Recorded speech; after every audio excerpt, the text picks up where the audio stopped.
서울의 하늘은 잿빛이었다. 빌딩 숲 사이로 삐죽이 솟아오른 마천루들은 차가운 욕망을 상징하듯 높이 솟아 있었다. 그 중에서도 단연 눈에 띄는 것은 대한민국 IT 업계의 선두주자 신성그룹의 본사 건물이었다. 최첨단 기술과 미래지향적인 디자인으로 무장한 그곳은 신혁의 제국이었다. 신혁은 젊은 나이에 신성그룹을 세계적인 기업으로 성장시킨 천재적인 사업가였다. 그의 이름 앞에는 늘 가장 혁신적인, 가장 냉철한, 가장 성공적인 이라는 수식어가 따라붙었다. 그러나 그의 눈빛은 늘 깊은 공허함과 그림자로 뒤덮여 있었다. 7년 전 예상치 못한 사고로 모든 것을 잃었다고 믿었던 그는 그날 이후로 스스로를 세상으로부터 철저히 고립시킨 채 오직 일에만 매달려 살아왔다. 그의 스케줄은 분 단위로 쪼개져 있었고 감정이라는 사치는 그의 삶에 존재하지 않았다. 오늘 역시 그는 국내 최고 IT 컨퍼런스에서 기조연설을 마친 뒤 해외 파트너사와의 중요한 미팅을 위해 최고급 호텔 라운지로 향하고 있었다. 라운지는 잔잔한 클래식 음악이 흐르고 있었고 은은한 조명 아래 사람들의 대화 소리가 낮게 깔려 있었다. 신혁은 예약된 자리로 걸어가며 무심코 창밖을 내다보았다. 도시의 야경은 화려했지만 그의 시선은 어느 한 곳에 멈춰 섰다. 호텔 옆에 위치한 작은 공원에서 무료 자선 콘서트가 열리고 있었다.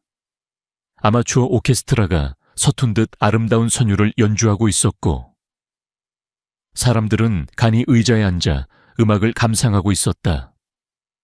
신혁은 이런 류의 소박한 행사에 전혀 관심이 없었다. 하지만 그의 시선을 사로잡은 것은 무대 위에서 지휘봉을 들고 있는 한 여인의 뒷모습이었다. 그녀는 검소한 드레스를 입고 있었지만 그녀가 풍기는 분위기는 주변의 모든 것을 압도하는 듯했다. 우아하면서도 강인한 기운이 느껴졌다. 찰랑이는 갈색 머리카락, 곧게 뻗은 어깨선, 그리고 지휘봉을 잡은 섬세한 손길. 낯설면서도 익숙한 그 뒷모습에 신혁의 심장이 쿵 하고 내려앉았다. 정윤아. 그의 뇌리 속에서 잊고 살았던 이름이 스쳐 지나갔다. 7년 전 그의 삶에서 흔적도 없이 사라져버린 첫사랑이자 전 부인이었다. 그녀가 지휘봉을 멈추고 고개를 돌리는 순간 신혁의 세상은 멈춰버렸다. 그녀의 얼굴은 7년 전과 똑같았다.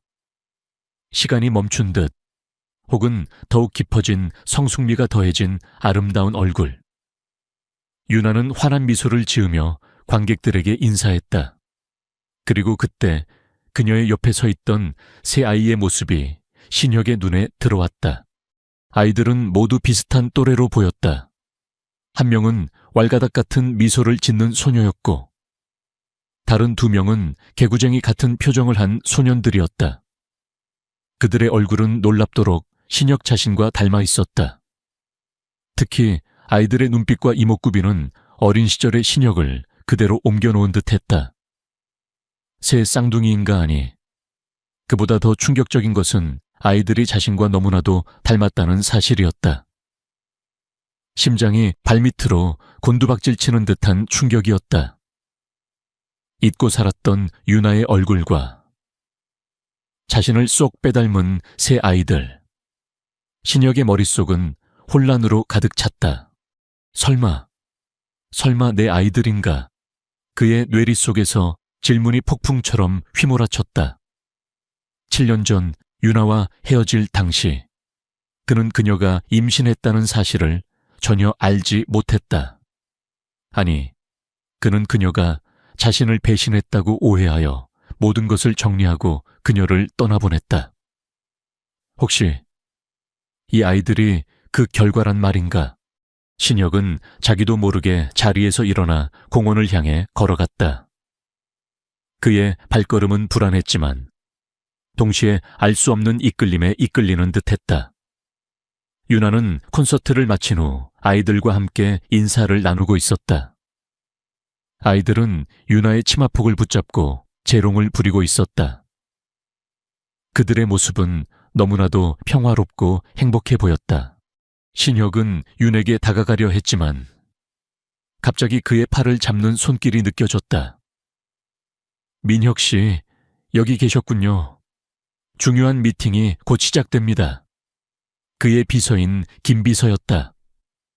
김비서는 신혁의 당황스러운 표정을 보고 의아한 듯 고개를 갸웃거렸다. 잠깐만, 저곳에. 신혁은 유나와 아이들이 있는 곳을 가리켰다. 네아, 저곳에서 자선 콘서트를 하고 있군요. 별 볼 일 없는 행사입니다. 어서 미팅 장소로 가시죠. 김비서는 신혁의 말을 자르며 그를 미팅룸으로 이끌었다. 신혁은 김비서에게 이끌려 미팅룸으로 향했지만 그의 시선은 계속해서 유나와 아이들에게서 떨어지지 않았다. 그가 미팅룸으로 들어서는 순간 유나는 아이들과 함께 공원을 빠져나가는 뒷모습이 그의 시야에서 사라졌다. 미팅은 신혁에게 전혀 집중되지 않았다. 그의 머릿속은 오직 유나와 새 아이들의 모습으로 가득 찼다. 그는 미팅이 끝나는 즉시 김비서에게 명령했다. 방금 그 자선 콘서트가 열렸던 공원 근처 CCTV 영상을 전부 확보해. 그리고 그 여인과 아이들의 신원을 파악해. 최대한 빨리. 김비서는 신혁의 갑작스러운 명령에 당황했지만 그의 냉철한 눈빛에서 거부할 수 없는 단호함을 읽었다. 네, 사장님, 즉시 처리하겠습니다. 밤늦게까지 신혁은 자신의 집무실에서 기다렸다. 그의 마음은 불안함과 기대감으로 뒤섞여 있었다. 김비서는 늦은 시간까지 정보를 수집하여 그에게 보고했다. 사장님 말씀하신 대로 CCTV 영상을 확보했고 그 여인의 신원도 확인했습니다. 정윤아 씨입니다. 사장님의 전 부인 맞으시죠? 신혁은 고개를 끄덕였다. 그의 심장이 격렬하게 뛰었다. 아이들은 새 쌍둥이입니다.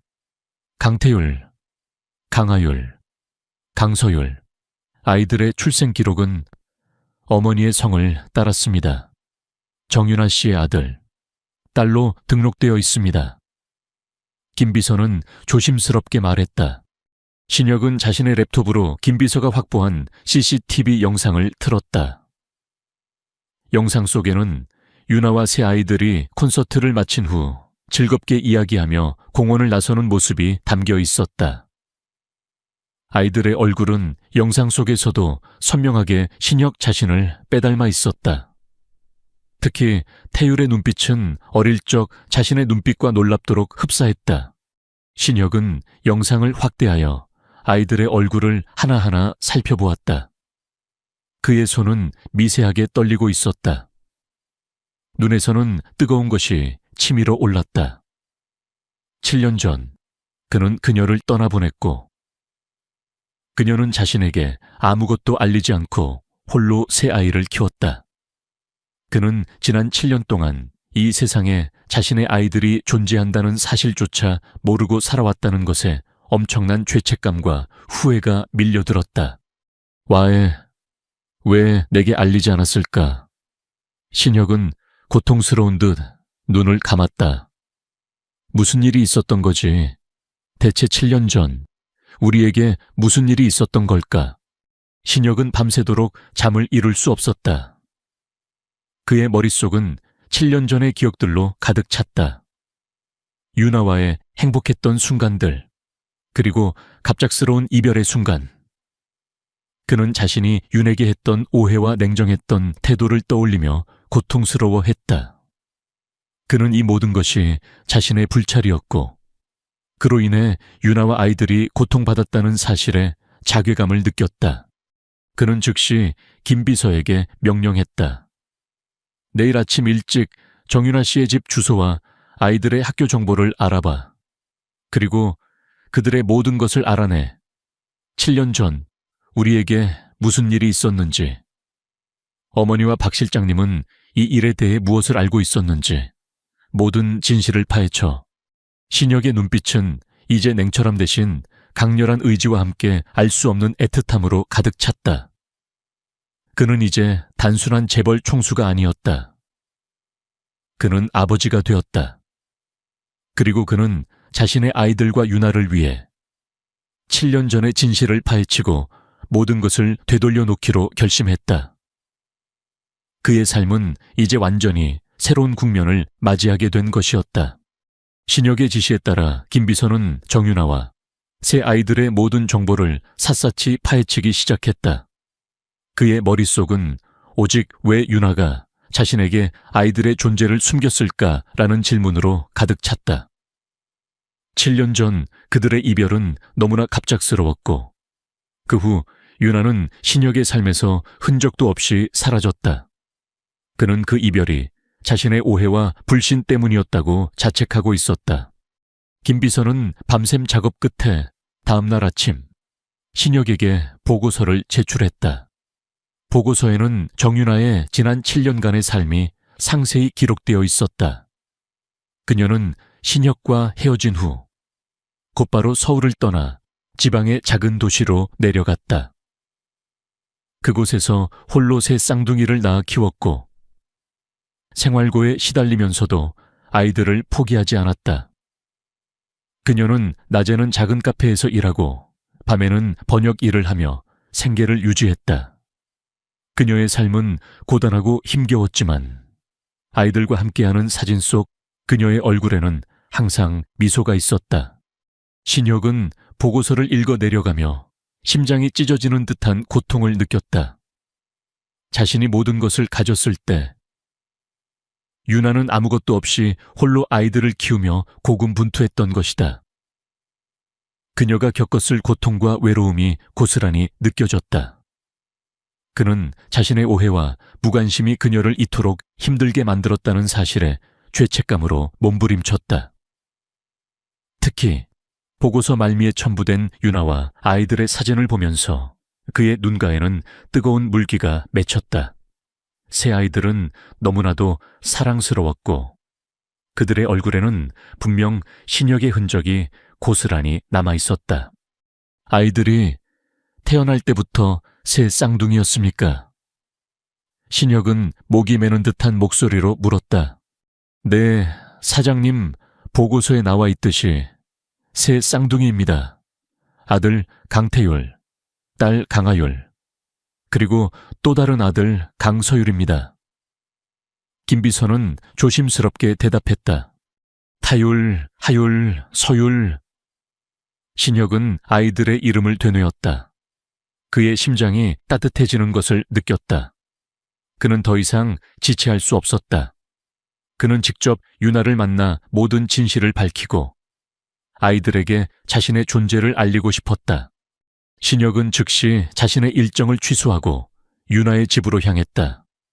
윤아의 집은 서울 외곽의 오래된 빌라 단지에 있었다. 소박하고 평범한 빌라. 신혁의 럭셔리 승용차가 빌라 앞에 멈춰 서자 주변의 시선이 집중되었다. 그는 채서 내려 빌라 안으로 들어섰다. 윤아의 집은 2층에 있었다. 신혁은 망설임 끝에 초인종을 눌렀다. 잠시 후 문이 열리고 윤아가 나타났다. 그녀는 앞치마를 두르고 있었고 얼굴에는 지친 기색이 역력했지만 여전히 아름다웠다. 그녀의 눈이 신혁을 마주하는 순간 놀라움과 함께 경계심이 스쳐 지나갔다. 신혁, 네가 어떻게 여기에? 윤아의 목소리는 떨렸다. 윤아, 오랜만이야. 신혁의 목소리는 평소와 달리 부드러웠다. 그의 눈빛은 윤에게 미안함과 함께 애틋함을 담고 있었다. 윤아는 신혁을 경계하는 듯 문을 완전히 열지 않았다. 무슨 일이야? 무슨 용건인데 여기까지 찾아와? 그녀의 목소리는 차갑고 단호했다. 그때 윤아의 등 뒤에서 작은 아이들이 튀어나왔다. 태율, 하율, 서율이었다. 아이들은 신혁을 호기심 가득한 눈으로 바라보았다. 특히 태율은 신혁의 얼굴을 빤히 쳐다보며 고개를 갸웃거렸다. 신혁은 아이들을 보는 순간 심장이 격렬하게 뛰는 것을 느꼈다. 그들은 정말 자신을 쏙 빼닮아 있었다. 유나는 당황한 듯 아이들을 등 뒤로 숨기려 했다. 얘들아, 안으로 들어가, 어른들 이야기 중이야. 하지만 아이들은 호기심을 이기지 못하고 신혁을 계속해서 바라보았다. 하율은 신혁의 넥타이를 가리키며 작은 목소리로 말했다. 엄마, 저 아저씨 넥타이 멋있다. 신혁은 아이들의 순수한 모습에 미소 지었다. 그의 얼굴에는 오랜만에 진심 어린 미소가 떠올랐다. 유나, 이야기할 시간이 필요해.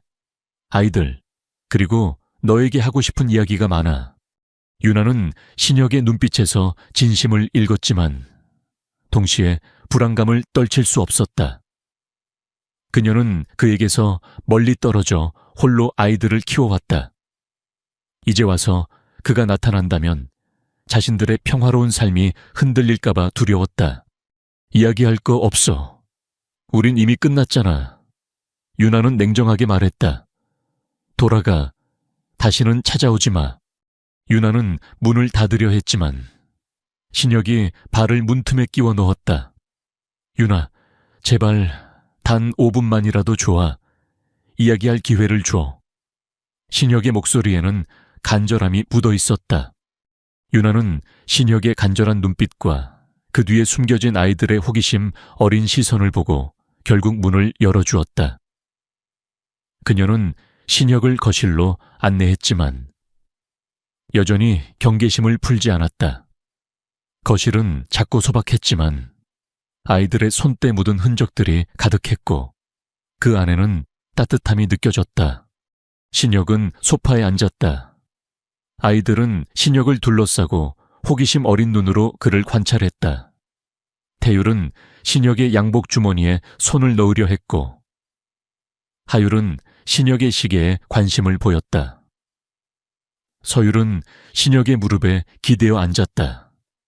아이들의 순수하고 거침없는 행동은 신혁의 마음을 녹아내리게 했다.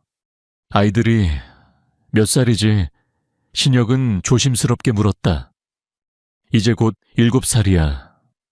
유나가 짧게 대답했다. 그녀의 목소리는 여전히 차가웠다. 7살, 7년 전. 신혁은 자신의 뇌리 속에서 퍼즐 조각이 맞춰지는 것을 느꼈다. 7년 전 그들이 헤어진 시점과 아이들의 나이가 정확히 일치했다. 그의 심장이 격렬하게 뛰었다. 아이들이 혹시 내 아이들인가? 신혁은 용기를 내어 물었다. 그의 목소리는 떨렸다. 유나의 얼굴이 굳어졌다. 그녀는 신혁의 질문에 아무 말도 하지 않았다. 그녀의 눈빛은 복잡한 감정들로 뒤섞여 있었다. 분노, 슬픔, 그리고 알 수 없는 체념. 유나, 왜 나에게 알리지 않았어? 왜 혼자 이 모든 것을 감당했어? 신혁은 고통스러운 듯 물었다. 유나는 한숨을 쉬었다. 네가 알 필요 없잖아. 우린 헤어졌고 넌 너의 삶이 있었고 내겐 아이들이 생겼을 뿐이야. 너에게 방해가 되고 싶지 않았어. 방해 이게 어떻게 방해야? 이 아이들은 내 자식들이잖아. 내가 알아야 할 권리가 있는 거 아니야. 신혁은 목소리를 높였다. 그의 분노는 유나가 아닌 그녀의 존재를 알면서도 자신에게 침묵했던 이들에게 향했다. 유나는 신혁의 분노에 미동도 하지 않았다. 그녀는 체념한 듯 말했다. 내 어머니가 너에게 말하지 말라고 했어. 네 가족이 나를 찾아와 협박했어. 너와 아이들이 세상에 알려지면 너의 앞날에 큰 걸림돌이 될 거라고. 그래서 나는 너를 떠나야 했고 너에게 모든 것을 숨겨야만 했어. 신혁은 유나의 말에 충격을 받았다. 어머니, 박 실장님. 그의 뇌리 속에서 과거의 기억들이 빠르게 스쳐 지나갔다. 7년 전 그들이 헤어지기 직전 그는 윤아가 자신을 배신했다고 오해하게 만드는 결정적인 증거들을 보게 되었다. 그 증거들은 너무나도 완벽했고, 그로 인해 그는 윤에게 깊은 실망과 배신감을 느꼈었다. 하지만 지금 생각해보니 그 모든 것이 조작된 것이었을지도 모른다는 의심이 들었다. 그리고 그 배후에 자신의 어머니와 신태준이 있었다는 사실에 몸서리쳤다. 신혁은 자리에서 일어나 윤에게 다가갔다. 그의 눈빛은 분노와 함께 미안함으로 가득 찼다. 윤아, 미안해. 내가 너무 어리석었어. 내가 너를 믿지 못했고, 이 모든 것을 알지 못했어. 내가 내게 너무 큰 상처를 줬어.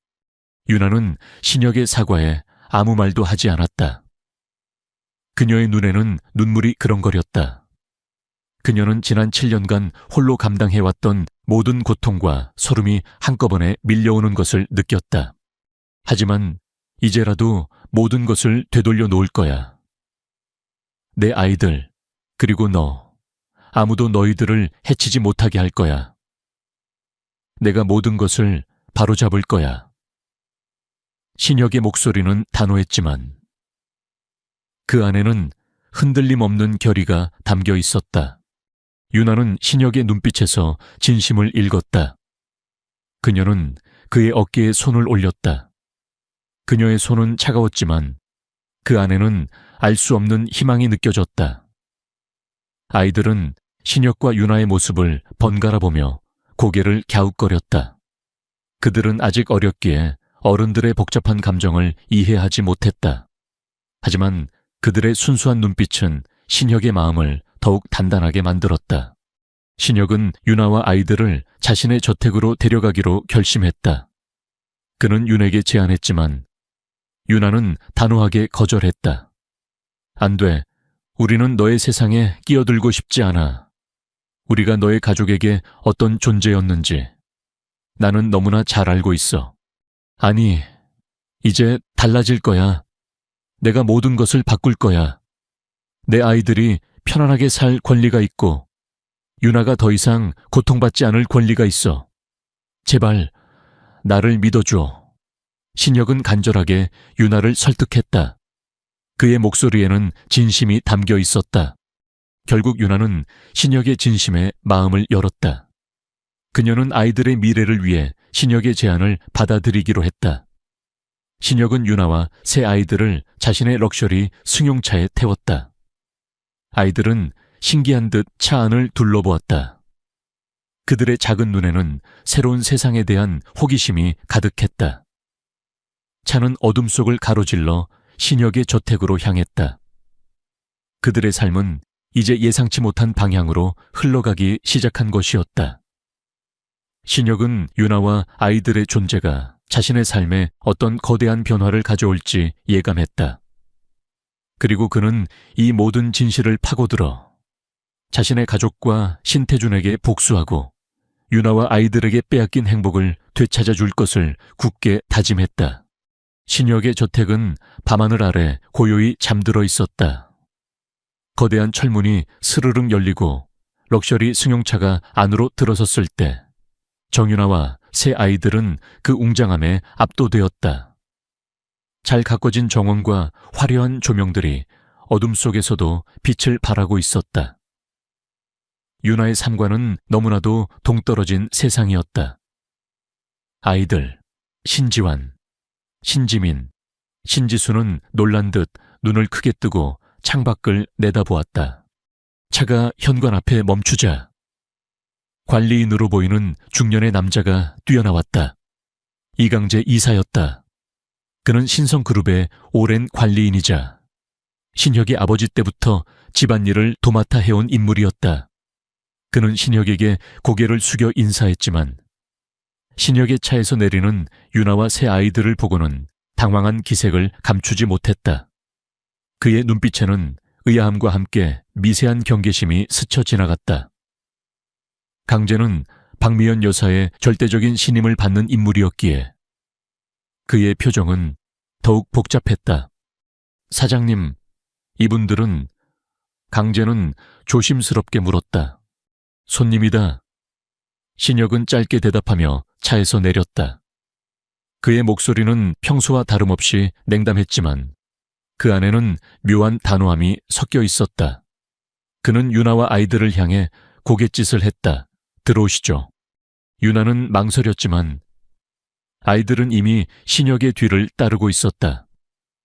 그들의 작은 발걸음은 조용했지만 그 안에는 새로운 세상에 대한 기대감이 담겨 있었다.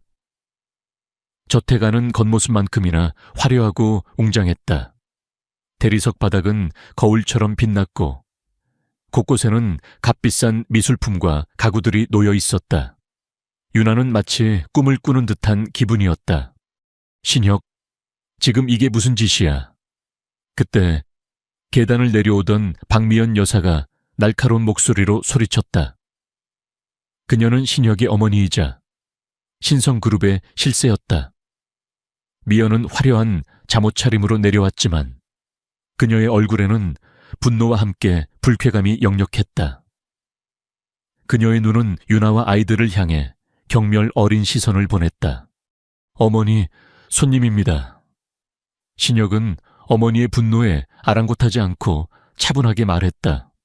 손님 저런 천한 것들을 감히 우리 집으로 들여 당장 내보내지 못해. 우리 집에 더러운 기운을 들이지 마. 미연은 유나와 아이들을 향해 손가락질하며 소리쳤다. 그녀의 목소리에는 권위와 함께 타인에 대한 경멸이 담겨 있었다. 특히 유나가 들고 있는 아이들의 출생증명서와 유전자 검사 서류를 발견하고는 더욱 기겁하며 그 서류들을 빼앗으려 했다. 유나는 미연의 말에 얼굴이 새빨개졌다. 그녀는 아이들을 더 단단히 품에 안았다. 아이들은 엄마의 품에 얼굴을 묻었지만 이따금씩 고개를 들어 미연을 노려보았다. 그들의 작은 눈빛에는 겁을 먹지 않겠다는 듯한 오기가 담겨 있었다. 지화는 엄마의 손을 꼭 잡았고 지민은 미연을 향해 혀를 내밀었다. 지수는 엄마의 치마폭 뒤에 숨어 있었지만 이내 신혁을 올려다보며 불안한 눈빛을 보냈다. 신혁은 어머니의 분노에 미동도 하지 않았다. 그의 얼굴은 여전히 무표정했지만 그의 눈빛은 미연에게 경고를 보내는 듯했다. 어머니, 손님에게 예의를 지켜주십시오. 이분들은 오늘 밤 이곳에서 머무를 겁니다. 그리고 이 서류들을 보십시오. 이 아이들은 제 아이들입니다. 어머니의 손자, 손녀들이라고요. 신혁은 자신이 확보한 유전자 검사 결과지와 아이들의 출생증명서를 미연에게 내밀었다. 미연의 얼굴이 새하얗게 질렸다. 그녀의 손은 미세하게 떨리고 있었다. 그녀는 유전자 검사 결과지를 받아들고 내용을 확인했다. 친자 확인율 99.9%. 그녀의 눈은 경악으로 가득 찼다. 그녀는 이 상황을 믿을 수 없다는 듯 유나와 아이들을 번갈아 보았다. 이럴 리가 없어. 말도 안 돼. 저 천한 것들이 네 자식이라고 절대로 그럴 리 없어. 미연은 광적으로 소리쳤다. 그녀는 증거를 부정하려 했지만 그녀의 목소리는 이미 확신이 아닌 절망으로 떨리고 있었다. 그때 신태준이 계단을 내려왔다. 그는 박미연 여사의 신복이자 그녀의 모든 비밀스러운 일들을 처리해왔던 인물이었다. 그는 미연의 동생이자 신혁의 삼촌이었다. 태준은 상황을 파악하고 미연에게 다가섰다. 누님, 무슨 일이십니까? 왜 이렇게 소란을... 태준아, 이 아이들을 봐라. 신혁 이놈이 데려온 이 아이들이. 신혁의 아이들이라고 한다. 말도 안 되는 소리야. 미연은 흥분하여 태준에게 소리쳤다. 태준은 아이들을 바라보았다. 그의 얼굴에도 미세한 당황이 스쳐 지나갔지만 이내 그는 침착하게 상황을 파악하려 했다. 그는 유나를 뚫어지게 바라보았다. 그의 눈빛에는 7년 전 유나를 괴롭혔던 그 비열함이 여전히 남아있었다. 신혁, 지금 이 여자와 아이들을 데려온 게 대체 무슨 의도냐? 설마 과거의 일을 들추려는 건 아니겠지? 태준의 목소리에는 위협이 섞여 있었다. 그는 7년 전 유나와 신혁을 갈라놓았던 음모의 핵심 인물이었다. 태준 씨. 신혁의 목소리가 낮게 깔렸다. 그의 눈빛은 태준에게 강력한 경고를 보내는 듯했다. 당신이 지난 7년간 저지른 모든 죄는 반드시 대가를 치르게 될 겁니다. 태준의 얼굴이 굳어졌다. 그는 신혁의 눈빛에서 강철 같은 결의를 읽었다. 그는 신혁이 모든 진실을 알고 있다는 것을 직감했다. 이강재 이사 신혁은 강재를 불렀다. 손님방을 준비하고 아이들이 편히 쉴 수 있도록 모든 것을 준비해라. 그리고 식사도. 네, 사장님. 강재는 미연과 태준의 눈치를 살피며 유나와 아이들을 안내했다. 유나는 강재를 따라가면서도 신혁에게 고개를 숙여 감사 인사를 전했다. 미연은 분노에 가득 찬 눈으로 신혁을 노려보았다. 네가 언젠가 이 결정에 후회할 거다. 신혁, 감히 저런 것들을 우리 집에 들이다니 내 놈의 앞날에 먹구름이 끼는구나. 그리고 김동현 사건에 대해 입 다물고 있었던 것처럼. 이 일도 그냥 넘어가게 될 줄 알았건만. 신혁은 어머니의 말에 더욱 분노했다. 김동현 사건, 그의 뇌리 속에서 알 수 없는 단어가 스쳐 지나갔다. 그의 어머니가 또 다른 어두운 비밀을 숨기고 있다는 것을 직감했다. 그는 어머니의 저주에 아랑곳하지 않고 조용히 계단을 올랐다. 그는 자신의 방으로 향했다. 그의 마음속에는 복잡한 감정들이 뒤섞여 있었다. 어머니에 대한 배신감, 그리고 유나와 아이들에게 미안함, 그리고 이제는 김동현이라는 새로운 의문까지 더해졌다. 유나와 아이들은 따뜻한 손님방에 들어섰다. 방은 넓고 깨끗했으며 포근한 침대가 놓여 있었다.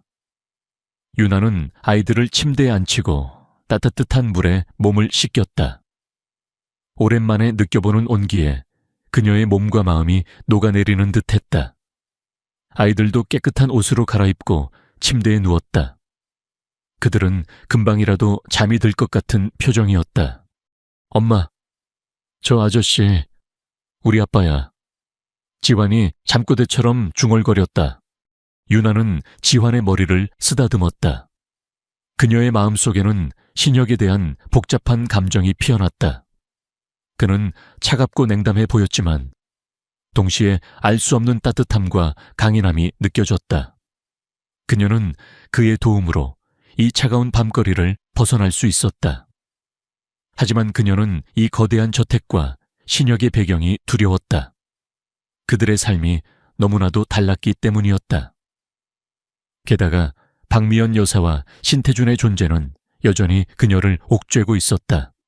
그날 밤 신혁은 잠을 이룰 수 없었다. 그는 7년 전 유나와 헤어질 당시의 일들을 다시 되짚어 보았다.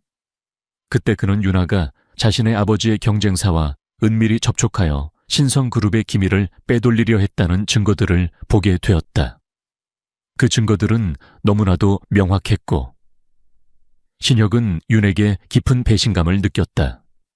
그는 그녀에게 단 한 번의 해명 기회도 주지 않고 이별을 통보했다. 그리고 그 후 유나는 흔적도 없이 사라졌다. 지금 생각해보니 그 모든 증거들이 조작된 것이었다는 확신이 들었다. 그리고 그 배후에는 박미연 여사와 신태준이 있었다. 그들은 신혁과 유나를 갈라놓기 위해 치밀한 음모를 꾸몄던 것이다. 신혁은 분노에 몸을 떨었다.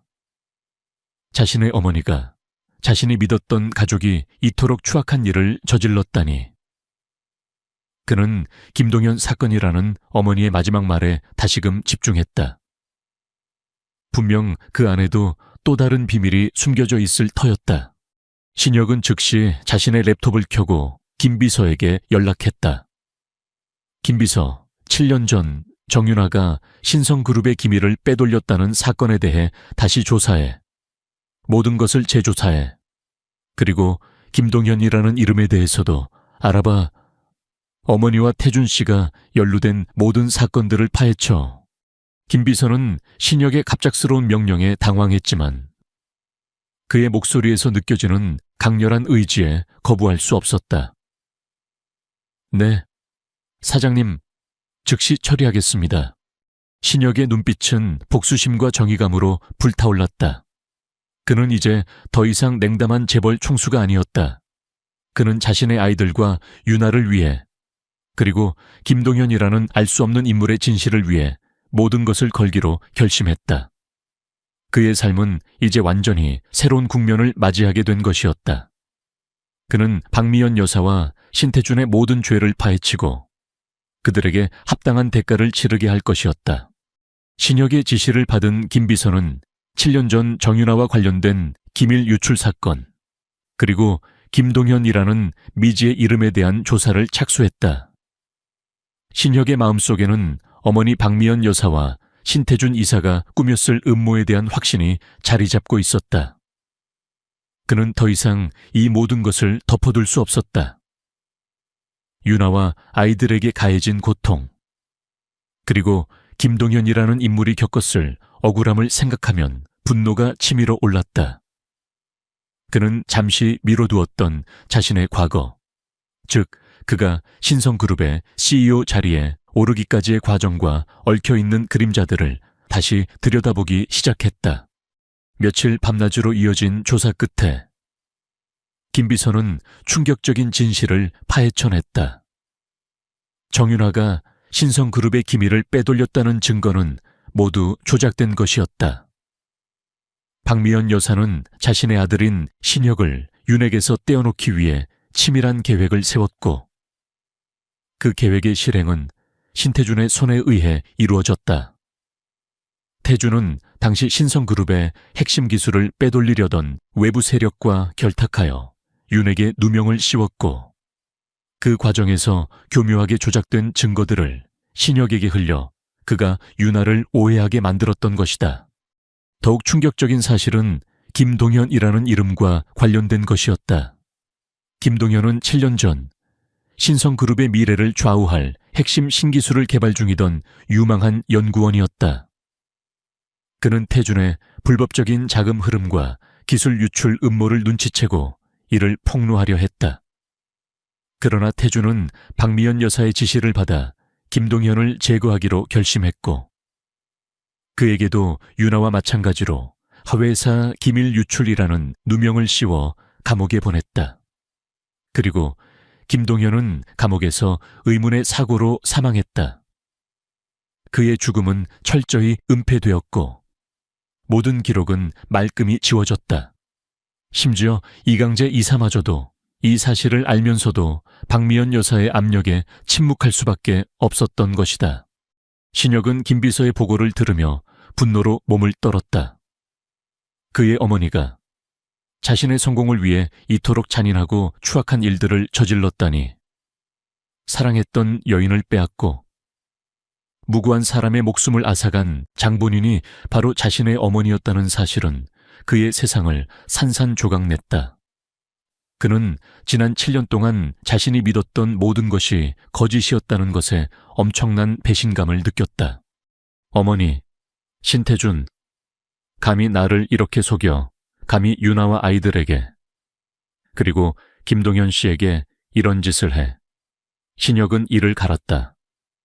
그의 눈은 복수심으로 불타올랐다. 그는 즉시 어머니 박미연 여사와 신태준 이사를 자신의 집무실로 불렀다. 넓고 차가운 집무실에는 긴장감이 팽팽하게 흘렀다. 박미연 여사는 우아한 미소를 지으며 들어섰고 신태준은 여전히 오만한 표정이었다. 그들은 신혁이 모든 진실을 알고 있다는 것을 예상하지 못한 듯했다. 무슨 일로 이 늦은 시간에 부르셨습니까? 신혁 사장님, 박미연 여사가 여유롭게 차를 마시며 물었다. 그녀의 목소리에는 권위와 함께 미묘한 조롱이 섞여 있었다. 신혁은 자신의 손에 들린 파일들을 박미연 여사 앞 테이블에 던졌다. 파일 속에는 윤에게 누명을 씌웠던 조작된 증거들, 김동현의 사망보고서, 그리고 박미연 여사와 신태준의 이름이 적힌 비밀 계약서 등 모든 진실이 담겨 있었다. 미연의 얼굴이 새하얗게 질렸다. 그녀의 손에서 찻잔이 떨어져 바닥에 부딪혔다. 이건 네가 어떻게... 그녀의 눈빛은 경악과 공포로 가득 찼다. 어머니. 신혁은 미연에게 다가가 그녀의 눈을 똑바로 바라보았다. 그의 눈빛은 분노와 배신감으로 가득했다. 이 모든 것이 사실입니까? 어머니가 윤에게 누명을 씌우고 그녀를 내게서 떼어놓고 심지어 김동현 씨를 죽음으로 내몰았다는 것이 사실입니까? 미연은 몸을 떨었다. 그녀는 잠시 침묵하다가 이내 차가운 미소를 지었다. 그래, 사실이다. 그래서 나는 우리 신성그룹을 지켰을 뿐이야. 정윤아는 너에게 걸림돌이 될 뿐이었고 김동현은 우리의 앞길을 막는 방해물이었다. 내가 저런 하찮은 것들을 신경 쓸 이유가 뭐가 있지? 그녀의 목소리에는 냉혹함과 함께 섬뜩함이 느껴졌다. 신혁은 어머니의 냉혹한 고백에 충격을 받았다. 그의 심장은 얼어붙는 듯했다. 그는 자신이 믿었던 어머니의 추악한 민낯을 마주했다. 그의 오랜 상처와 분노가 다시 한번 꿈틀거렸다. 그는 자신의 가족이 이토록 잔인한 죄를 저질렀다는 사실에 자괴감을 느꼈다. 어머니, 어떻게 이럴 수 있습니까? 신혁은 분노에 가득 차 소리쳤다. 신태준이 비열하게 웃으며 앞으로 나섰다. 신혁, 내 놈이 너무 순진하군. 세상은 원래 그런 거야. 강한 자만이 살아남는 법. 약한 자들은 언제든 버려질 수 있는 존재일 뿐이야. 네가 이 자리까지 올 수 있었던 것도 다 누님의 덕인 줄 알아야지. 내 놈이 감히 우리에게 반항한다면 너도 김동현처럼 될 수 있다는 것을 명심해라. 태준은 노골적으로 신혁을 협박했다. 닥쳐 태준 씨, 내 놈이 감히 누구 앞에서 협박질이야. 신혁은 태준의 멱살을 잡고 벽에 밀어붙였다. 그의 눈빛은 살기로 번뜩였다. 태준은 신혁의 갑작스러운 폭력에 당황했지만 이내 비열한 웃음을 지었다. 신혁아, 감히 네 삼촌에게 손찌검을 해. 내 놈이 미쳤구나. 미연은 소리쳤다. 당장 사과해. 그렇지 않으면 내 놈은 모든 것을 잃게 될 것이다. 신성그룹도, 내 놈의 명예도, 그리고 그 천한 여자와 아이들도 모두 사라질 것이다. 아니요, 저는 어머니와 다릅니다. 신혁은 단호하게 말했다. 그의 눈빛은 흔들림 없었다. 저는 당신처럼 되지 않을 겁니다. 저는 이 모든 진실을 밝히고 유나와 아이들의 명예를 회복하고 김동현 씨의 억울함을 풀고 당신들에게 합당한 대가를 치르게 할 겁니다. 미연의 얼굴은 분노와 함께 경멸로 일그러졌다. 네가 감히 나를 거역해. 네가 감히 우리 신성그룹을 위협해 내까짓게. 감히 내 앞에서 정의를 논해. 네가 감히 나를 무너뜨릴 수 있을 것 같아. 그녀는 광적으로 소리쳤다. 내 놈이 감히 나의 길을 막아선다면 너도 김동현처럼 될 것이다. 신혁은 어머니의 협박에 미동도 하지 않았다. 그의 눈빛은 오히려 더욱 단단해졌다. 그는 자신의 가족이 저지른 죄를 갚고 진정한 정의를 실현하기 위해 모든 것을 걸기로 결심했다. 그는 더 이상 과거의 상처에 갇히지 않을 것이었다. 그는 이제 유나와 아이들의 미래를 위해 싸울 것이었다. 그는 미연의 얼굴을 똑바로 바라보며 말했다. 후회하게 될 겁니다. 어머니, 당신이 저지른 죄는 반드시 대가를 치르게 될 겁니다. 신혁은 자신의 집무실을 나섰다. 그의 마음속에는 복잡한 감정들이 뒤엉켜 있었다.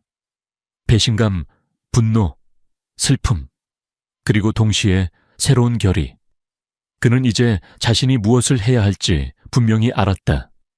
그는 어머니와 신태준의 죄를 파헤치고 김동현의 억울함을 풀고 정윤아와 아이들에게 새로운 삶을 선물해야 했다. 그의 삶은 이제 더 이상 냉담한 재벌 2세의 삶이 아니었다. 그것은 정의를 향한, 그리고 사랑을 향한 싸움의 시작이었다. 신혁은 박미연 여사와 신태준 이사에게 모든 진실을 밝히겠다고 선언한 후 그날 밤 잠을 이룰 수 없었다. 그의 마음속에는 분노와 함께 복잡한 감정들이 뒤섞여 있었다. 한때 가장 믿고 따랐던 가족이 자신을 배신하고 사랑하는 이들을 파멸로 몰아넣었다는 사실은 깊은 상처로 다가왔다. 그러나 동시에 그는 정윤아와 세 아이들, 그리고 억울하게 죽음을 맞이한 김동현을 위해 반드시 이 싸움에서 승리해야 한다는 강렬한 의지를 다졌다. 그는 다음 날 아침 일찍 김비서를 호출했다. 김비서는 신혁의 눈빛에서 느껴지는 비장함에 긴장했다. 사장님, 밤새 안녕하셨습니까? 김비서, 이제부터 우리의 계획을 실행에 옮긴다. 박미연 여사와 신태준 이사의 모든 불법 행위를 세상에 폭로할 준비를 해라. 그리고 이진우 기자를 다시 만나겠다. 그에게 모든 것을 넘겨줄 것이다. 신혁의 목소리는 낮게 깔렸지만 그 안에는 흔들림 없는 결의가 담겨 있었다. 김비서는 신혁의 결단에 놀랐다. 박미연 여사는 신성그룹의 절대적인 권력자였고 그녀와 정면으로 맞서는 것은 엄청난 위험을 감수하는 일이었다. 하지만 김비서는 신혁의 눈빛에서 더 이상 물러설 수 없는 단호함을 읽었다. 알겠습니다. 사장님, 목숨을 걸고 따르겠습니다. 그는 신혁의 정의로운 싸움에 동참하기로 결심했다. 신혁은 김비서의 지지를 얻은 후 이진우 기자를 다시 만났다. 이진우는 과거 탐사보도로 명성이 높았지만 최근에는 거대 기업들의 압력으로 인해 활동이 위축된 상태였다. 신혁은 그에게 박미연 여사와 신태준 이사의 모든 비리, 정윤에게 누명을 씌운 사건, 그리고 김동현의 의문스러운 죽음에 대한 증거들을 넘겼다. 이진우 기자는 신혁의 이야기를 듣고 깊은 충격에 빠졌다. 그는 신성그룹의 어두운 이면을 짐작하고 있었지만 이 정도로 추악한 진실이 숨겨져 있을 줄은 상상도 하지 못했다. 특히 김동현 사건은 그에게 엄청난 충격으로 다가왔다. 이건 정말 엄청난 사건입니다. 신성그룹의 최고 경영진이 관련된 살인과 은폐라니. 이 모든 것이 사실이라면 대한민국이 뒤집어질 겁니다. 이진우는 흥분과 함께 결의에 찬 표정을 지었다. 제가 반드시 이 진실을 세상에 폭로하겠습니다. 모든 것을 걸고 보도하겠습니다. 신혁은 이진우 기자의 열정에 만족했다. 그는 이진우와 함께 신성그룹 내부의 비자금 장부, 신태준과 외부 세력 간의 불법 거래 내역, 그리고 김동현 사건과 관련된 모든 증거들을 꼼꼼하게 정리했다. 그들은 언론에 공개될 자료들을 준비하며 치밀하게 움직였다. 그러나 그들의 움직임은 곧 박미연 여사의 귀에 들어갔다. 미연은 신혁이 자신을 배신하고 모든 진실을 파헤치려 한다는 사실에 격분했다. 그녀는 자신의 오랜 충신이자 신태준의 실질적인 조력자였던 정성환 상무를 호출했다. 정성환은 미연의 모든 비밀스러운 일들을 처리해온 인물이었다. 신혁이가 미쳤어. 감히 나를 거역하고 나의 모든 것을 무너뜨리려 해. 당장 그놈을 막아. 그리고 김동현 사건과 관련된 모든 증거를 없애버려. 특히 신혁의 아이들. 그 애들의 존재가 알려지면 모든 게 물거품이 돼. 미연은 분노에 가득 차 소리쳤다. 그녀의 눈은 광기로 번뜩였다. 정성환은 미연의 명령에 고개를 숙였다. 그는 미연의 그림자처럼 움직이며 그녀의 모든 지시를 묵묵히 수행해왔다. 그는 태준에게 연락하여 신혁과 이진우 기자의 움직임을 감시하고 그들을 제거할 기회를 노리라고 지시했다. 신태주는 신혁이 자신을 노리고 있다는 것을 알게 되자 분노했다. 그는 자신의 부하들을 총동원하여 신혁과 이진우 기자의 뒤를 밟기 시작했다. 태주는 신혁이 재벌가의 자제이기에 함부로 할 수 없다고 생각했지만 신혁이 자신들의 목을 죄어오자 더 이상 물러설 수 없다고 판단했다. 그는 신혁을 제거하고 모든 증거를 인멸하기로 결심했다. 특히 그는 신혁이 가장 소중히 여기는 것을 빼앗아 복수하기로 했다. 그것은 정윤아와 아이들이었다. 어느 날 밤, 신혁은 이진우 기자와 함께 신태준의 또 다른 비밀 장부를 입수하기 위해 접선 장소로 이동하고 있었다. 그들은 인적이 드문 폐건물 뒤편에 어두운 골목길을 걷고 있었다. 갑자기 그들은 태준의 부하들에게 미행당하고 있다는 사실을 뒤늦게 알아차렸다. 그들은 함정에 빠진 것이다. 좁고 어두운 골목길에서 태준의 부하들이 사방에서 튀어나와 그들을 포위했다. 태준의 부하들은 몽둥이와 칼을 들고 있었고 그들의 눈빛은 살기로 가득했다. 장태준이 그들의 선두에 서 있었다. 신형 내놈이 감히 어디까지 가려는지 보자. 이진우 기자 나부랭이랑 붙어 다닌다고 뭐라도 될 줄 알았나. 내놈은 여기까지다. 그리고 내놈이 그토록 아끼는 정윤아와 아이들의 목숨도 오늘로 끝이다. 신태준은 비웃으며 말했다. 그의 목소리에는 악의가 가득했다. 신혁의 눈빛이 싸늘하게 변했다. 태준이 윤아와 아이들을 언급하자 그의 분노는 폭발했다. 그는 이진우 기자에게 속삭였다. 기자님은 이 장부를 들고 먼저 피하십시오. 저는 여기서 시간을 벌겠습니다. 그리고 윤아와 아이들에게 무슨 일이 생기면 저들이 무사하지 못할 겁니다. 이진우 기자는 망설였다. 안 돼, 자네. 혼자서는 무리일세. 이들은 살인도 서슴지 않는 놈들이야. 시간이 없습니다, 기자님이. 이 장부를 세상에 알려야 합니다. 그것만이 김동현 씨의 억울함을 풀고 박미연 여사와 신태준을 심판할 수 있는 유일한 방법입니다. 그리고 제 아이들과 윤아를 지킬 수 있는 방법이기도 합니다. 신혁의 목소리는 단호했다. 이진우 기자는 신혁의 결의에 찬 눈빛을 보고 더 이상 반대할 수 없었다. 그는 신혁에게 짧은 경고를 남기고 뒷골목으로 몸을 날렸다. 신태준의 부하들이 이진우 기자를 쫓으려 했지만 신혁이 그들의 앞을 가로막았다.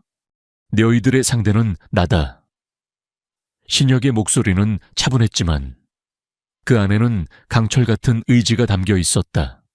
신태준은 신혁을 비웃었다. 내놈 혼자서 우리를 막을 수 있을 것 같아. 건방진 자식, 당장 죽여버려. 신태준의 명령과 함께 수십 명의 부하들이 신혁에게 달려들었다. 신혁은 미동도 하지 않았다.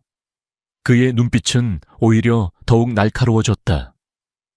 그는 과거 특수부대에서 훈련받았던 모든 기술을 동원했다. 그의 몸은 마치 물 흐르듯이 유연하게 움직였고 그의 동작은 군더더기 없이 정확했다. 첫 번째 남자가 몽둥이를 휘두르며 신혁의 머리를 겨냥했다. 신혁은 몸을 숙여 공격을 피한 후 남자의 손목을 꺾어 몽둥이를 빼앗았다. 그는 빼앗은 몽둥이로 남자의 다리를 가격했다. 남자는 쓰러졌다. 이어서 두 번째 남자가 칼을 휘두르며 달려들었다. 신혁은 날카로운 칼날을 피하며 남자의 팔을 비틀어 제압했다. 그는 남자의 팔을 등 뒤로 꺾어 제압한 후 남자의 머리를 벽에 박아 기절시켰다.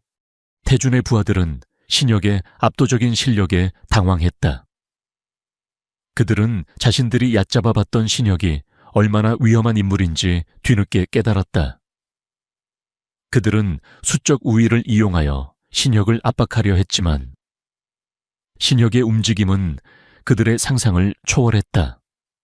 그는 마치 춤을 추듯이 부드럽게 움직이며 남자들의 공격을 피했고 빈틈을 찾아 정확하게 방역했다. 그의 주먹과 발차기는 치명적이었다. 남자들은 속수무책으로 쓰러져 갔다. 싸움은 치열했고 골목은 아수라장이 되었다. 신혁의 몸은 상처투성이었지만 그의 눈빛은 여전히 불타올랐다. 그는 마지막 남자를 쓰러뜨리고 거친 숨을 몰아쉬었다. 그의 주변에는 쓰러진 남자들로 가득했다. 그때 멀리서 경찰차 사이렌 소리가 들려왔다. 이진우 기자가 무사히 탈출하여 경찰에 신고한 것이 분명했다. 태준의 부하들은 경찰차가 다가오는 소리에 당황하며 도망치기 시작했다. 신태준 또한 신혁의 강력함에 질려 황급히 부하들과 함께 도주했다. 신혁은 그들이 도망치는 것을 확인하고 조용히 골목을 빠져나왔다. 그는 몸을 숨기고 은신처로 향했다. 그의 몸은 아팠지만 그의 마음은 단단했다. 이번 충돌은 신태준에게 그리고 박미연 여사에게 강렬한 경고를 준 것이었다. 신혁은 그들이 자신을 함부로 대할 수 없다는 것을 보여주었다. 은신처에 도착한 신혁은 정윤아와 세 아이들이 걱정스러운 표정으로 자신을 기다리고 있는 것을 보고 안도했다. 이진우 기자 또한 무사히 돌아와 있었다. 이진우는 신혁의 상처투성이 몸을 보고 걱정스러운 표정을 지었다. 전, 괜찮은가? 정말 대단하군. 자네 덕분에 장부를 무사히 확보할 수 있었네. 이진우는 신혁의 어깨를 두드렸다. 괜찮습니다. 기자님도 무사해서 다행입니다. 신혁은 피식 웃었다. 이제 그놈들이 더 이상 우리를 얕보지 못할 겁니다. 이제 그들을 무너뜨릴 때가 왔습니다. 신혁은 상처를 치료하고 잠시 휴식을 취했다. 그의 마음속에는 신태준과 박미연 여사에 대한 강렬한 분노와 함께 김동현의 억울함을 풀고 정윤아와 아이들에게 안전하고 행복한 미래를 선물해야 한다는 의지가 불타올랐다. 그들은 이제 신태준과 박미연 여사의 심장부를 겨냥할 준비가 되어 있었다. 김태호의 부하들과의 격렬한 충돌 이후 이서준은 은신처에서 상처를 치료하며 다음 수를 준비했다. 그의 몸은 지쳐 있었지만 정신은 그 어느 때보다 날카로웠다. 태호가 이제 자신을 얕보지 않을 것이라는 확신은 있었지만 동시에 그의 방역이 더욱 거세질 것이라는 불안감도 엄습했다. 그는 은지가 잠든 밤마다 태호의 조직 구조와 약점을 분석하고 이진우 기자와 함께 확보한 정보를 토대로 태호의 범죄 제국을 무너뜨릴 전략을 세웠다. 그리고 그 모든 것의 정점에는 그의 어머니 한여진 여사가 있었다. 이진우는 서준의 상처를 치료하며 말했다. 태호는 보통 놈이 아니야. 한 번 물면 절대 놓지 않지.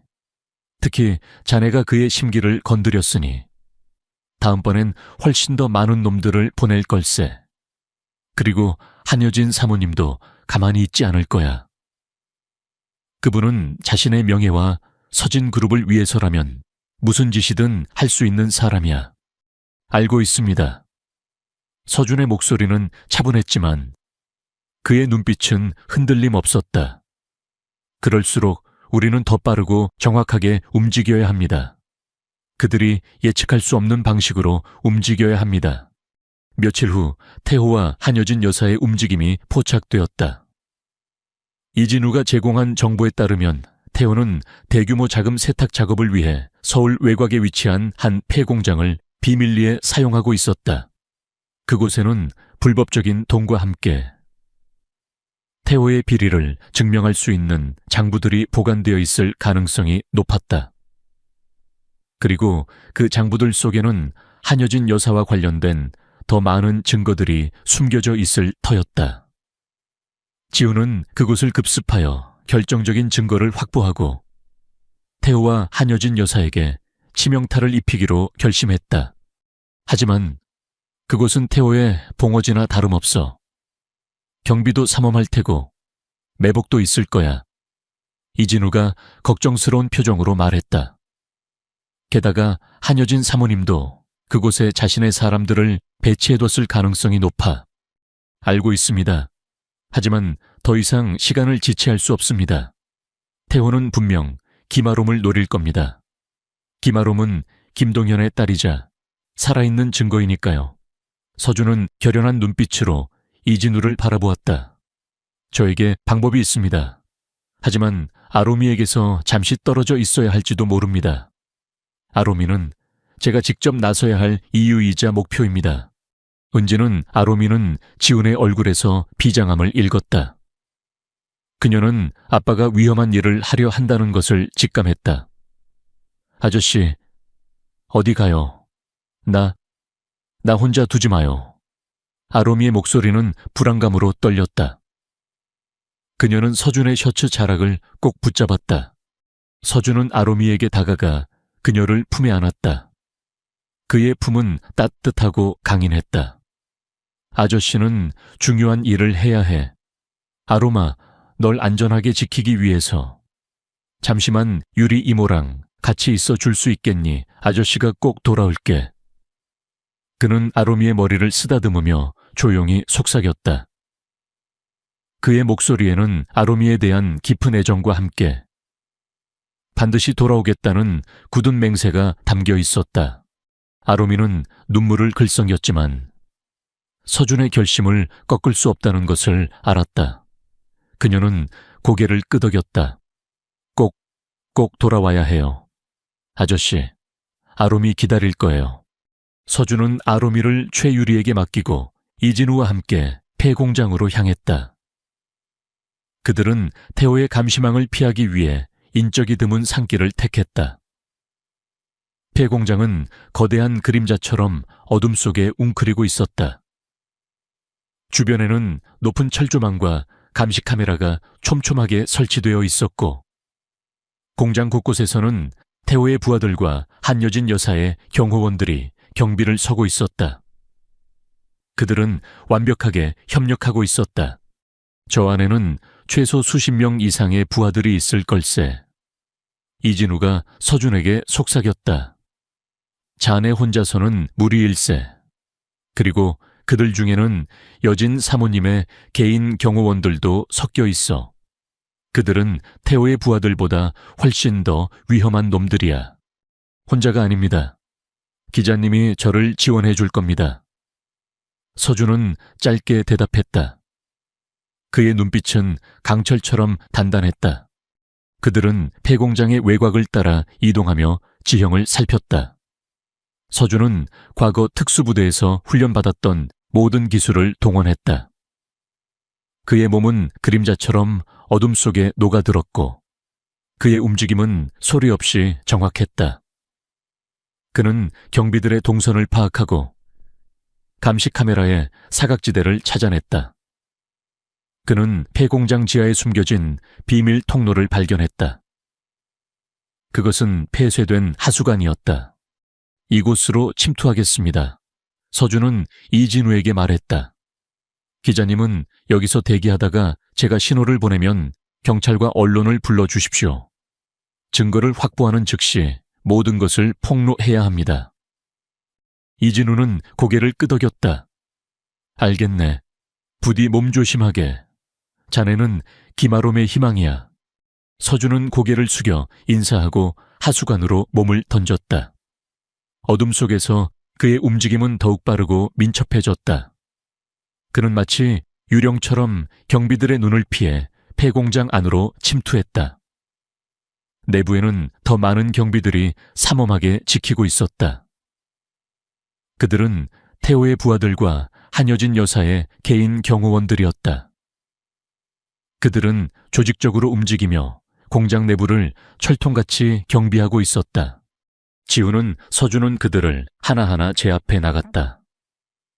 그의 손은 칼날처럼 날카로웠고 그의 주먹은 쇠망치처럼 강력했다.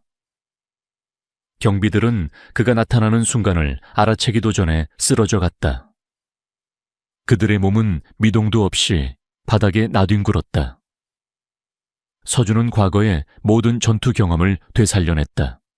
그는 단순히 제압하는 것을 넘어 상대의 움직임을 완벽하게 예측하고 통제했다. 그의 눈빛은 흔들림 없었고 그의 표정은 냉철했다. 그는 마치 정교하게 설계된 기계처럼 효율적으로 움직이며 적들을 무력화시켰다. 서준은 태호의 비밀 사무실을 찾아냈다. 그곳은 공장 한쪽에 숨겨진 작은 방이었다.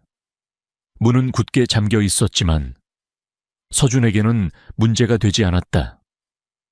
그는 특수 도구를 사용하여 잠금 장치를 해제하고 안으로 들어섰다. 사무실 안은 어두웠지만 책상 위에는 랩톱과 서류들이 어지럽게 놓여 있었다.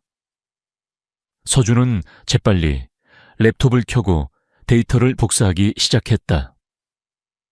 그리고 서류들을 뒤져 태호의 불법적인 자금 흐름과 정치권과의 유착 관계를 증명할 수 있는 장부들을 찾아냈다. 그것은 태호의 제국을 무너뜨릴 결정적인 증거였다. 특히 그 속에서 그는 한여진 여사와 태호가 김동현을 제거하고 그의 기술을 빼돌린 것에 대한 상세한 계약서와 증거들을 발견했다. 이 모든 증거들은 두 사람의 모든 죄를 낱낱이 밝힐 수 있는 완벽한 증거였다. 그때 갑자기 문이 열리고 김태호가 그의 오른팔 격인 장태식과 함께 나타났다. 태호의 얼굴에는 비열한 미소가 떠올랐다.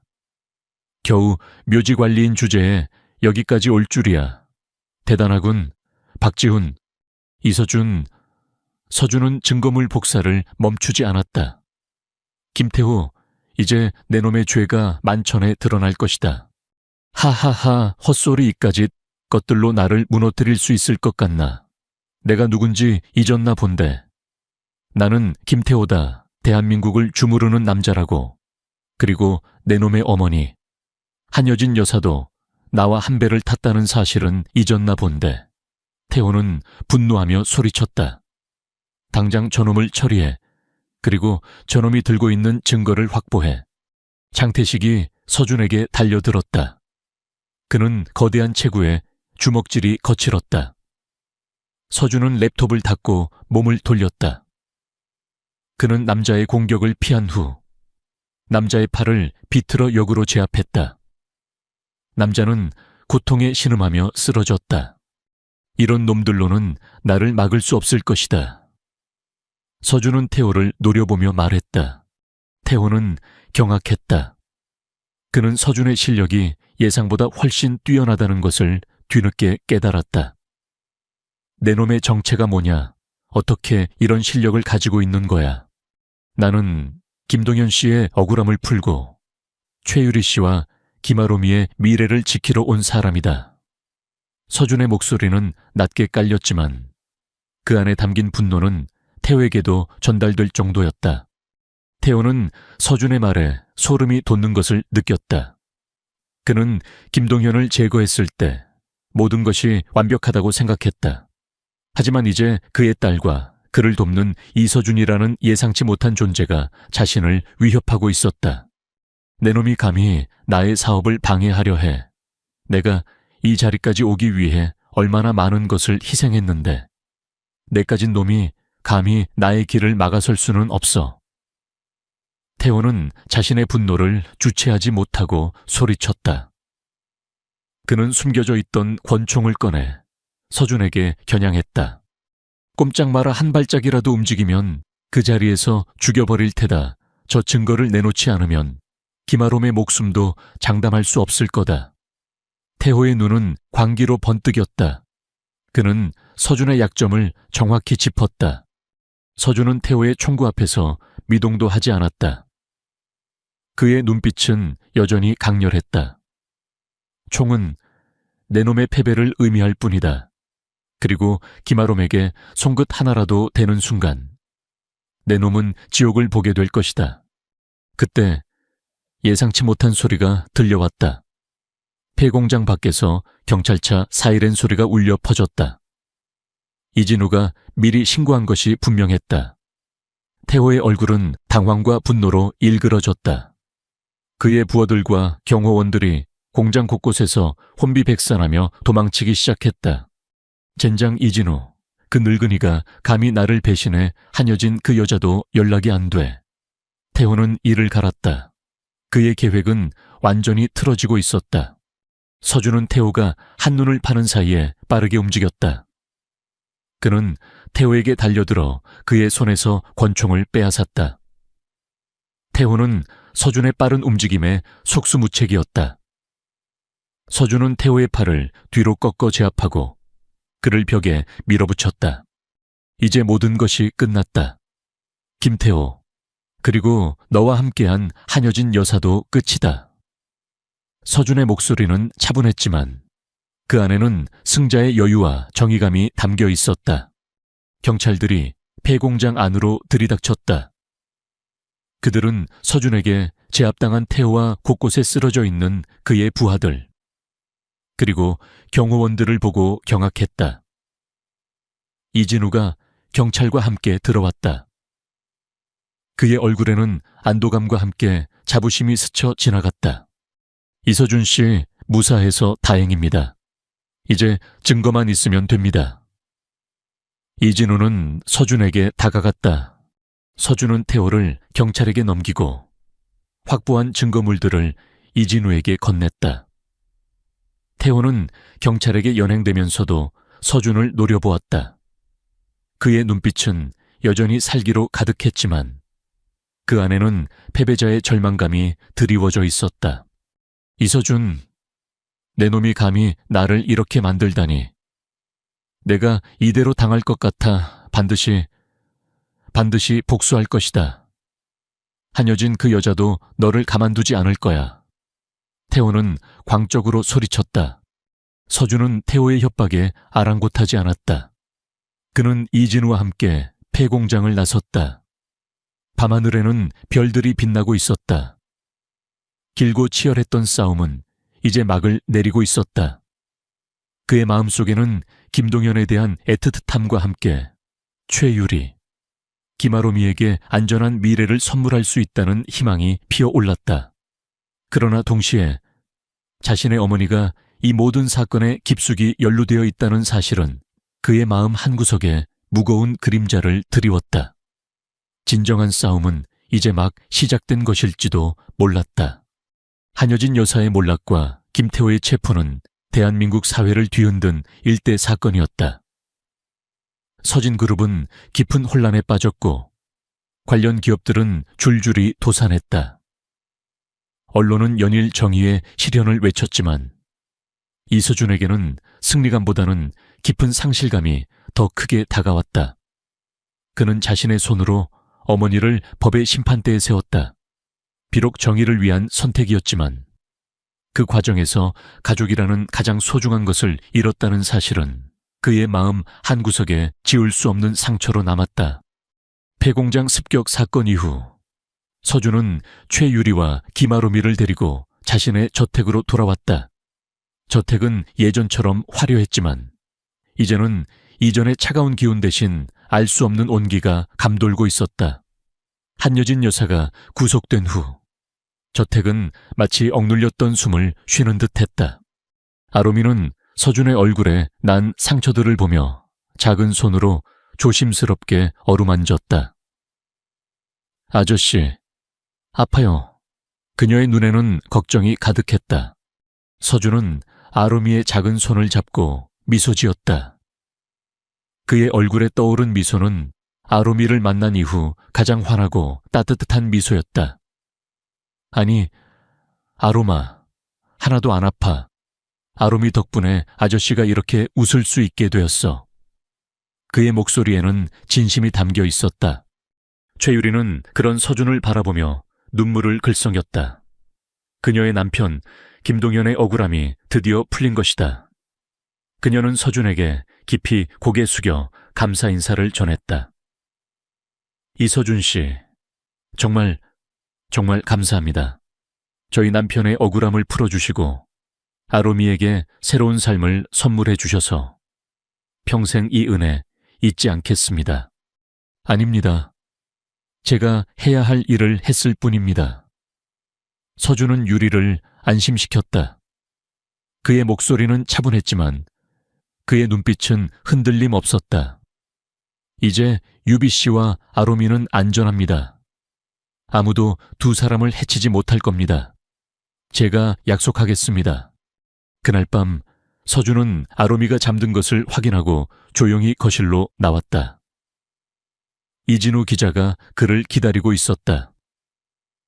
이진우는 서준에게 한여진 여사의 재판 진행 상황과 서진그룹의 자녀 처리 문제에 대해 설명했다.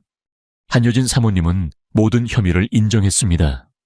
증거가 워낙 명확했으니까요. 아마도 법정 최고형을 선고받을 겁니다. 서진그룹은 이제 사실상 해체 수순을 밟게 될 것이고요. 이진우는 담담하게 말했다. 서준은 고개를 끄덕였다. 그의 얼굴에는 감정이 드러나지 않았다. 그게 맞는 결과입니다. 그녀는 자신의 죄에 대한 대가를 치러야 합니다. 하지만 당신에게도 힘든 시간이었을 텐데 괜찮습니까? 이진우는 걱정스러운 눈빛으로 서준을 바라보았다. 그는 서준이 겪었을 내적 고통을 누구보다 잘 이해하고 있었다. 괜찮습니다. 저는 이제야 진정한 자유를 얻은 것 같습니다. 오랜 짐을 내려놓은 기분입니다. 서준은 창밖을 바라보았다. 밤하늘에는 수많은 별들이 빛나고 있었다. 이제 김동현 씨의 명예를 회복하고 최유리 씨와 아로미가 새로운 삶을 시작할 수 있도록 도와야 합니다. 그것이 제가 해야 할 마지막 일입니다. 다음 날 아침 서준은 이강훈 전무와 함께 김동현의 묘지를 찾았다. 맑은 햇살이 묘지 위로 쏟아져 내리고 있었다. 김동현의 묘비는 쓸쓸하게 서 있었다. 서준은 묘비 앞에 조용히 무릎을 꿇었다. 그의 손에는 작은 흰 국화 한 다발이 들려 있었다. 김동현 씨, 늦었지만 이제야 당신의 억울함을 풀게 되었습니다. 당신의 명예는 반드시 회복될 것입니다. 서준은 나지막하게 말했다. 그의 목소리에는 진심 어린 애도가 담겨 있었다. 당신의 딸 아로미는 정말 아름답고 밝은 아이로 자랐습니다. 당신은 분명 자랑스러워 하실 겁니다. 이제 편안히 잠드십시오. 이강훈 전무도 김동현의 묘비 앞에 서서 고개를 숙였다. 그의 얼굴에는 깊은 죄책감과 함께 안도감이 서려 있었다. 그는 김동현의 억울한 죽음에 대해 누구보다 마음 아파했던 사람이었다. 묘지에서 돌아온 서준은 최유리와 아로미에게 김동현의 명예회복 절차와 보상 문제에 대해 설명했다. 서진그룹의 모든 비리가 드러난 만큼 김동현의 누명은 공식적으로 벗겨졌고 그에 대한 막대한 보상이 이루어질 예정이었다. 유리 씨, 이제 김동현 씨의 명예는 완전히 회복될 겁니다. 그리고 그에 대한 정당한 보상도 이루어질 겁니다. 그 돈으로 아로미와 함께 새로운 삶을 시작하십시오. 아무 걱정 없이 행복하게 살아가세요. 서준은 유리를 바라보며 말했다. 유리는 눈물을 흘리며 서준의 손을 잡았다. 이서준 씨, 너무나 감사합니다.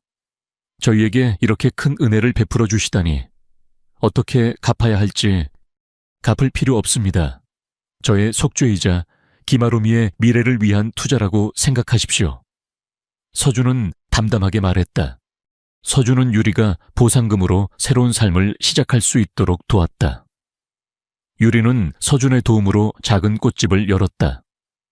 그녀는 꽃을 가꾸고 아름다운 꽃다발을 만드는 것에 행복을 느꼈다. 아로미는 학교에 다니기 시작했다. 그녀는 밝고 명랑한 아이로 성장했고 친구들과 어울리며 즐거운 시간을 보냈다. 특히 그녀는 그림 그리는 것을 좋아했다. 그녀의 그림 속에는 늘 꽃과 함께 자신을 지켜주는 아저씨의 모습이 담겨 있었다. 서준은 자신의 삶도 재정비했다. 그는 서진그룹의 대표직에서 물러났다. 그는 더 이상 돈과 권력에 얽매이고 싶지 않았다. 그는 자신의 남은 인생을 의미 있는 일에 사용하기로 결심했다. 그는 김동현의 이름을 딴 재단을 설립하여 억울하게 피해를 입은 사람들을 돕고 사회 정의 실현을 위해 노력하기 시작했다. 이진우 기자도 재단의 일에 적극적으로 참여하며 서준을 도왔다. 서준은 저택을 떠나 서울 외곽의 한적한 마을에 작은 집을 짓고 살기 시작했다. 그곳은 햇살이 잘 들고 작은 정원이 있는 아늑한 집이었다. 그는 직접 정원을 가꾸고 자신의 손으로 만든 가구들로 집을 꾸몄다. 그의 집은 화려하지 않았지만 그 어느 곳보다 따뜻하고 평화로웠다.